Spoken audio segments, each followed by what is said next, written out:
gimana kabarnya? Semoga tetap dalam keadaan sehat walafiat ya. Di video kali ini aku bakal ngajak kalian buat belajar bareng tentang teori dari tokoh B.F. Skinner, tentang teori operan conditioning, definisinya, terus gimana cara kerjanya, dan juga faktor-faktor yang mempengaruhinya. Jadi, cekidot yuk!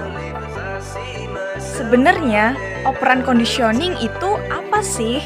Operan conditioning atau teori Skinner adalah pengkondisian yang melibatkan respon sukarela dari objek atau orang yang dikondisikan.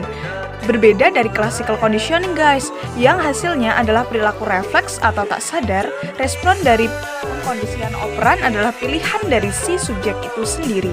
Misalnya, berkendara nih, kamu pakai helm atau sabuk karena peraturan. Kalau peraturan dilanggar, kamu akan mendapatkan hukuman. Nah, hukuman ini adalah salah satu bentuk operan conditioning. Kita akan bahas lebih lanjutnya nanti ya. Dalam operan conditioning, respon yang menguat atau melemah dilihat dari seberapa sering respon itu terulang. Misalnya nih, kamu pakai helm cuma kalau ada polisi. Ya berarti respon dari operan kamu kurang kuat nih guys. Tapi kalau misalnya nih sampai mandi atau tidur nih pun kamu tetap pakai helm, berarti responnya terlalu kuat. Ini juga alasannya kenapa disebut sebagai operan. Karena meskipun dikondisikan, proses pengkondisiannya hanya akan berhasil kalau si subjek itu ikut beroperasi dalam pengkondisian. Skinner tahun 1938 menulis bahwa pengkondisian operan adalah metode pembelajaran yang terjadi melalui reward dan punishment pada perilaku. Melalui pengkondisian operan, seseorang individu membuat hubungan antara perilaku tertentu dan konsekuensinya. Guys, operan conditioning pertama kali dikemukakan oleh B.F. Skinner. Sebagai behaviorist, Skinner percaya bahwa untuk memaknai perilaku, kita nggak perlu nih membaca pikiran pelakunya. Skinner menyarankan penyebab eksternal juga bisa menjelaskan alasan suatu perilaku. Sebenarnya, behavioristik adalah aliran pemikiran pertama dalam psikologi. Awal abad 20 pun behaviorisme adalah kekuatan utamanya, dengan John B. Watson sebagai pionirnya. Watson sendiri sangat berfokus pada pengkondisian klasik, pendisian yang meyakini bahwa perilaku belajar kita dibentuk sebagai respon terhadap stimulus. Saat John Watson meninggalkan dunia akademik dan ilmuwan behavioristik lainnya mulai bermunculan dan menawarkan bentuk-bentuk belajar baru selain klasikal, Skinner menilai pengkondisian klasikal kelewat sederhana untuk menjelaskan perilaku manusia yang kompleks. Perbuatan manusia bukan cuma respon terhadap lingkungan, tapi juga bisa menjadi bentuk proaktif untuk mencapai harapan tertentu. Ia menyebutkan pendekatan ini dengan pengkondisian operan. Walaupun dianggap sebagai bapak yang melahirkan pengkondisian operan, tapi sebenarnya pendekatan ini terinspirasi dari teori Thorndike. Teori Thorndike yang juga disebut Law of Effect menyebutkan bahwa perilaku yang menghasilkan kenikmatan cenderung akan diulangi, sementara perilaku yang menghasilkan kepedihan akan dihindari. Gampangnya sih gini guys, manusia mencari kenikmatan dan menghindari kepedihan. B.F. Skinner kemudian menggunakan inspirasi dari Thorndike ini sebagai dasar teorinya. Bisakah kita menggiring suatu organisme melakukan perilaku yang kita inginkan dengan memanipulasi nikmat dan sengsara? Manusia mencari kenikmatan dan menghindari kepedihan. Insting ini ada pada setiap manusia dan operan conditioning membantu kita memahami proses ini lebih lanjut. Sekarang kita bahas gimana nih cara kerja operan conditioning, termasuk apa aja yang bisa mempengaruhi terbentuknya perilaku dan berapa lama suatu perilaku bisa bertahan. Jadi, gimana cara pengkondisian operan bekerja? Skinner menyebut ada 3 jenis stimulus yang terjadi setelah suatu perilaku.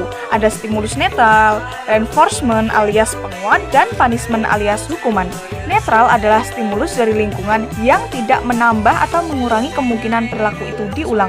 Reinforcement atau penguat adalah stimulus dari lingkungan yang meningkatkan kemungkinan perilaku diulang. Sedangkan punishment atau hukuman merupakan stimulus dari lingkungan yang mengurangi kemungkinan perilaku dihukum dan dipuji adalah bagian dari kehidupan kita. Respon dari orang lain juga membentuk kita dan gimana kita berperilaku. Kamu mungkin pernah kenal temen yang ngerokok karena dianggap keren dan jantan sama teman-temannya nih. Mungkin hisapan pertamanya mengundang pujian dan tepuk tangan dari teman gengnya. Pujian dan tepuk tangan ini adalah reinforcement positif dan ini bikin teman kita itu jadi perokok guys. Atau bisa jadi nih, dia ngerokok karena takut dikira cemen dan penakut. Ketika dia nolak ngerokok, dia dikatain lemah nih, cemen, terus semacamnya lah. Perlakuan negatif ini memancing dia untuk ngerokok. Takut diledek, ini adalah reinforcement negatif yang bikin dia ngudut nih dalam bahasa Jawanya. Tapi mungkin ada juga nih anak lain yang berhenti ngerokok setelah ketahuan orang tuanya dan dibelai pakai ikat pinggang bapaknya di rumah. Nah, hukuman ini mungkin bisa bikin seseorang kapok lalu berhenti ngerokok. Oke, jadi kita udah tahu nih tentang neutral, reinforcement, dan punishment. Ini adalah basic yang perlu kita pahami sebelum kita bahas lebih lanjut ya guys. Untuk menjelaskan teori Skinner ini lebih lanjut, kita akan bahas penelitian yang dilakukan sama B.F. Skinner itu sendiri. Jadi, dia menggunakan seekor tikus dalam kotak penelitiannya yang dia sebut sebagai kotak Skinner. Skinner menunjukkan cara kerja reinforcement positif dengan menempatkan seekor tikus lapar di kotak Skinnernya. Di dalam kotak itu ada tuas, dan waktu tikus itu bergerak di sekitar kotak, secara nggak sengaja badannya menyenggol tuas. Saat tuas berpindah posisi, makanan akan jatuh ke wadah di sebelah tikus. Reinforcement positif ini dipelajari dengan cepat setelah beberapa kali makanan datang. Berkat adanya makanan yang jatuh setelah tuas tertekan, tikus jadi mengulangi tindakan serupa terus-menerus. Reinforcement positif ini kadang disebut juga sebagai reward.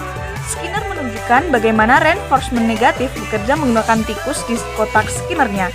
Bedanya, kotak ini dialiri arus listrik kecil yang nggak nyaman. Saat tikus bergerak dan menyenggol tuas, arus listrik ini berhenti mengalir. Tikus kemudian mulai memahami hal ini. Dan segera setelah kotak dialiri arus listrik lagi, tikus udah tahu nih apa yang harus dilakukan dan ia menekan tuas. Reinforcement negatif ini adalah arus listrik yang nggak nyaman dan tuas yang menyelamatkan hidup si tikus membuat dia mengulangi tindakan ini terus-menerus. Malah, Skinner juga menambahkan tantangan baru nih guys. Di kotak ini ada lampu yang akan menyala sebagai tanda kalau arus listrik akan segera dihidupkan. Tikus di kotak mulai menyadari hal ini dan akan segera menekan tuas setelah lampu menyala. Jadi listriknya nggak sempat mengalir deh. Respon ini kemudian disebut sebagai belajar avoidant. Hukuman atau punishment dalam teori Skinner adalah memberikan sebuah stimulus dengan tujuan menghilangkan atau mengurangi munculnya suatu perilaku. Bahasa gampangnya gini guys, memberikan sesuatu yang bikin kapok nih, sehingga si pelaku nggak mengulangi suatu perbuatannya lagi.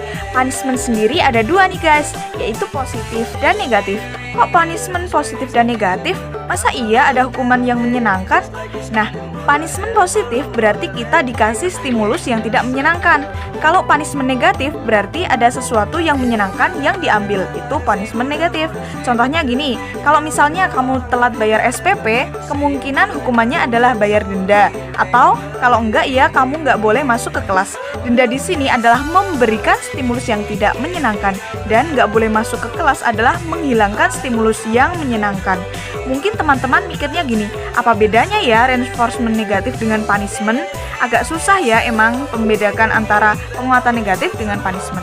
Secara konsep, penguatan negatif berfungsi menguatkan perilaku dengan cara negatif, sementara punishment berfungsi melemahkan perilaku atau menghilangkan hal-hal tertentu dengan cara yang tidak menyenangkan gitu guys. Reinforcement negatif berarti caranya tidak menyenangkan, tapi membuat perilakunya makin kuat.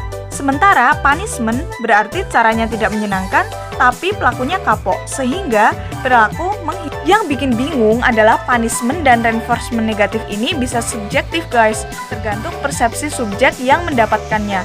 Masuk penjara nih misalnya, penjara itu hukuman apa reinforcement negatif coba? Seorang terpidana mungkin kapok nih sama penjara. Dia berjanji kalau bebas nanti dia bakal berubah. Tapi terpidana lainnya mungkin malah belajar banyak di dalam jeruji besi. Yang tadinya cuma nyolong daleman nih, mohon maaf. Mungkin ketemu temen lapas yang bisa nyongkel ATM atau penjagal. Nah, masuk penjara ini kan malah bikin networkingnya tambah luas. Dan mungkin dia malah terinspirasi untuk bikin kejahatan yang lebih ekstrim guys. Tapi saya di sini bukan bilang kalau penjara itu buang-buang duit pemerintah loh ya. Yang saya soroti adalah definisi punishment dan reinforcement negatif bisa berubah tergantung ke perspektif si subjek. Dan punishment sendiri punya beberapa masalah lain, misalnya nih, perilaku yang dihukum sebenarnya nggak 100% hilang guys, tapi direpresi. Misalnya, perilaku itu bisa balik lagi kalau hukumannya nggak ada. Mantan penjahat mungkin bisa balik jadi jahat kalau di dunia nggak ada penjara lagi guys. Bisa meningkatkan agresi. Hukuman seringkali menggunakan agresi, jadi agresi bakal dianggap solusi mengatasi masalah. dan bisa memunculkan efek samping. Hukuman guru yang terlalu keras nih misalnya, bisa bikin siswanya nggak mau masuk sekolah lagi. Prinsip hukuman memang mengarahkan subjek untuk tidak melakukan suatu perilaku. Nggak boleh merokok, nggak pakai helm, nggak boleh melanggar lampu lalu lintas gitu misalnya. Kalau kita mau mengkondisikan subjek, kita nggak bisa nih cuma ngasih hukuman aja. Kita perlu mengarahkan subjek ke respon yang kita inginkan.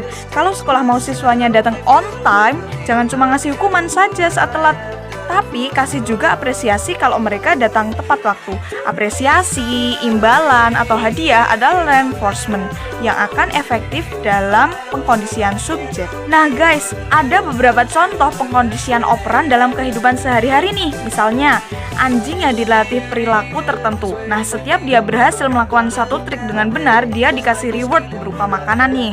Kalau misalnya nih, biasanya anak kecil yang puasa penuh selama 1 bulan, biasanya akan diiming-imingi, nih nanti tak beliin sepeda ya nak, kayak gitu.